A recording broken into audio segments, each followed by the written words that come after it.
Es un gusto saludarles nuevamente. Bienvenidos a Pedagogía Cósmica, discernimiento de significados. Hace ya tiempo que realicé un vídeo sobre este tema y vuelvo a hacer otro como complemento y a su vez para explicarlo con otros enfoques. ¿Y por qué lo hago nuevamente? Porque este tema es sin duda uno de los más trascendentes del Libro Azul. Y con las personas que he platicado, es uno de los conceptos que les cuesta más trabajo entender y es fundamental. Entender cómo operan esos significados en nuestras vidas es, en cierto sentido, la llave de una puerta que conduce a una conciencia espiritual. Hacemos contacto con nuestro ajustador y en consecuencia le ayudará a trazar una ruta para salir de la barbarie humana. Le aseguro que difícilmente hallará este tipo de temas en la red y creo que ahora en estos tiempos es fundamental entenderlos. Nuevamente les pido perdón, pero el vídeo se me salió de las manos y se hizo extenso. Pero creo que vale la pena, es un tema súper importante. Por lo tanto, esta es la primera parte y en 1 o 2 días estará lista la segunda parte. Muy bien, el discernimiento es una de las acciones que nos separa del reino animal. Entre menos discernimiento nos acercamos al reino animal. Entre más capacidad de discernir nos acercamos al reino espiritual. Y la pregunta es, ¿a cuál desea usted pertenecer? El primero nos ancla a la tierra, el segundo nos eleva. Nuestro instrumento para discernir es nuestra mente. Discernimiento significa un instrumento para distinguir y aplicamos ese instrumento con nuestras mentes. Por eso dice el Libro Azul que llegamos a Dios a través del pensamiento, lo cual no quiere decir, hay que aclararlo, que debemos dejar las cosas en una cuestión solamente intelectual.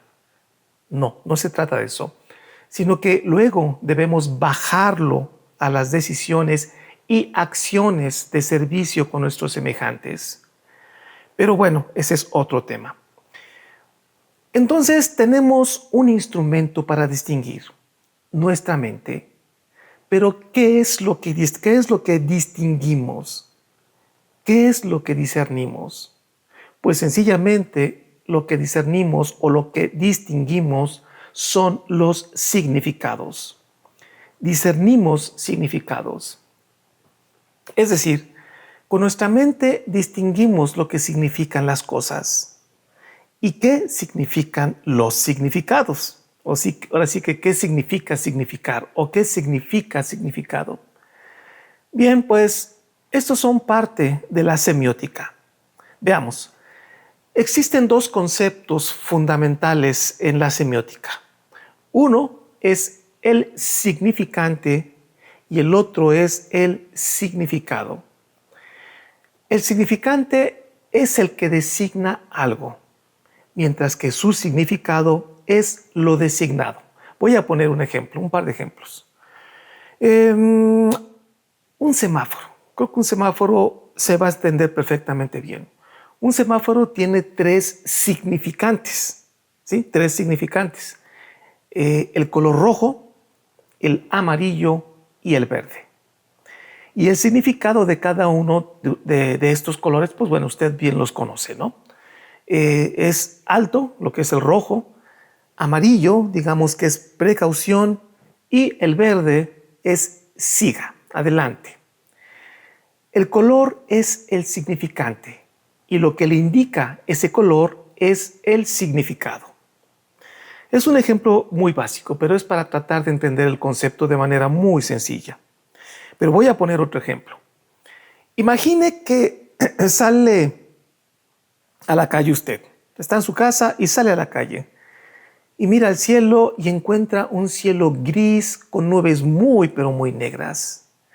El significante vendrían siendo las nubes negras y el significado podría ser va a llover.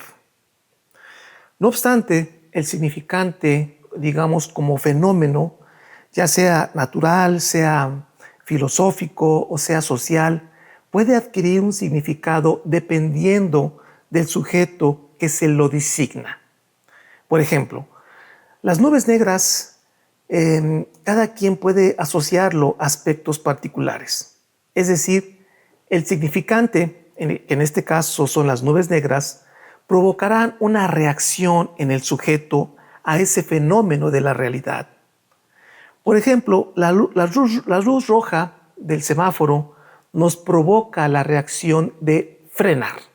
Otro ejemplo, para un campesino, las nubes negras pueden provocarle una reacción de felicidad, ya que el resultado futuro del fenómeno de llover serán buenas cosechas, lo cual a su vez tiene un nuevo significado, que podría ser, por ejemplo, tranquilidad económica y garantía de alimentos para la familia. Pero en el caso de, por ejemplo, de un ciudadano inglés, probablemente las nubes negras pueden significar tristeza o depresión. Sobre todo en esos países donde prácticamente no hay sol, casi siempre está nublado y lloviendo.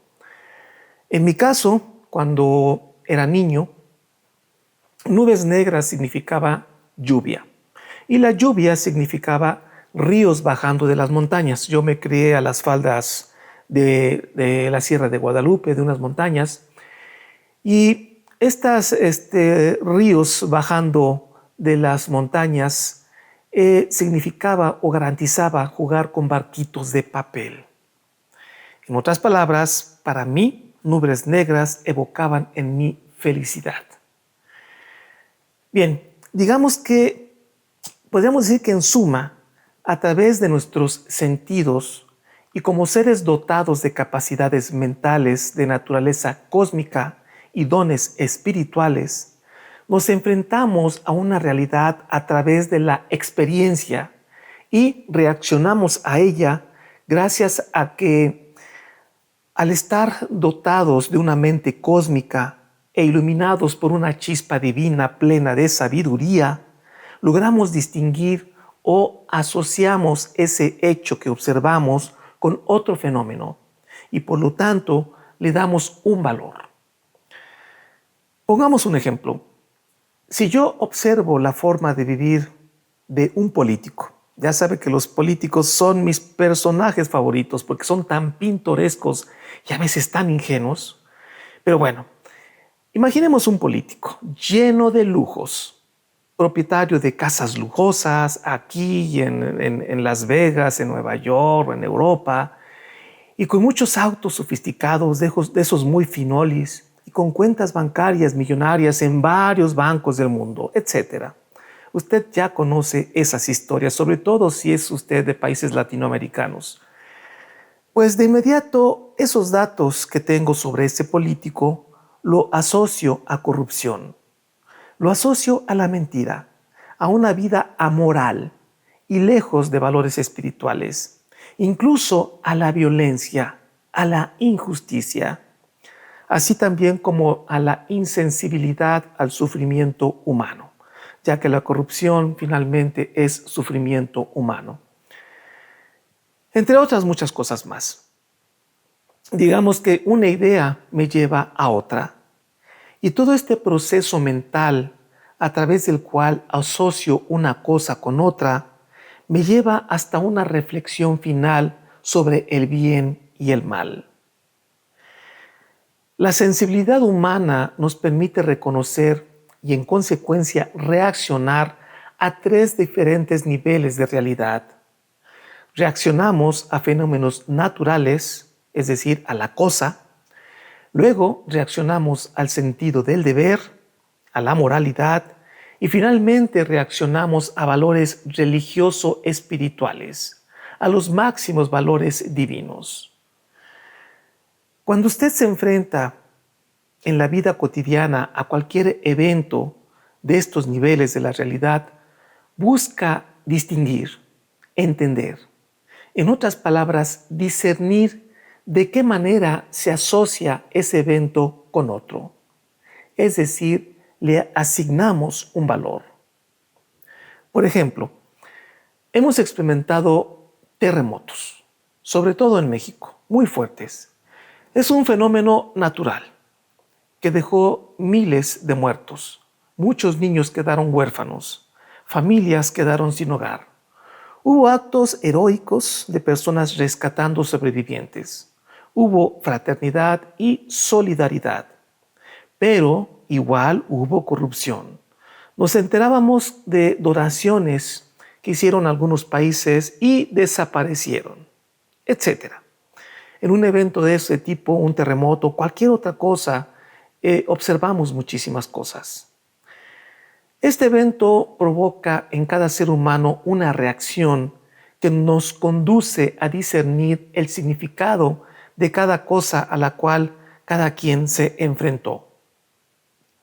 Bueno, espero que con estos ejemplos y con esta explicación tengamos una idea más clara sobre el discernimiento de significados.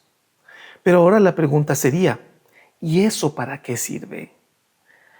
¿Por qué el libro azul le da tanta importancia? Si usted es lector del libro, se dará cuenta que es una constante en todo el libro. Le sugiero reflexione cómo funciona la vida. Voy a ponerlo en otras palabras para que quede muy claro. Haga de cuenta que tenemos tres esferas, o tres globos grandes, enormes, como esferas.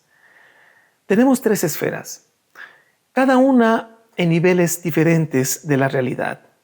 La primera es una esfera material, la realidad accesible con nuestros sentidos. Aquí están los hechos, un mundo fenomenológico con leyes locales estudiadas por la ciencia. Su lenguaje es el matemático. Luego tenemos la segunda esfera, nuestra esfera mental. Y ahí adentro vivimos cada uno de nosotros. El yo está ahí, nuestra parte consciente. Pero nuestra mente necesita un cuerpo compatible con la primera esfera, hecho de los mismos materiales. Pero nosotros no somos ese cuerpo. Es como si cada uno de nosotros fuera un pequeño hombrecito o una pequeña mujercita metidos, vamos a llamarle, dentro de una cavidad, ¿sí? Dentro de una cavidad, un hueco, desde donde operamos los controles de un cuerpo. Pero ese yo consciente no es cuerpo, no es materia, pero está diseñado para manipular un cuerpo capaz de funcionar en la primera esfera.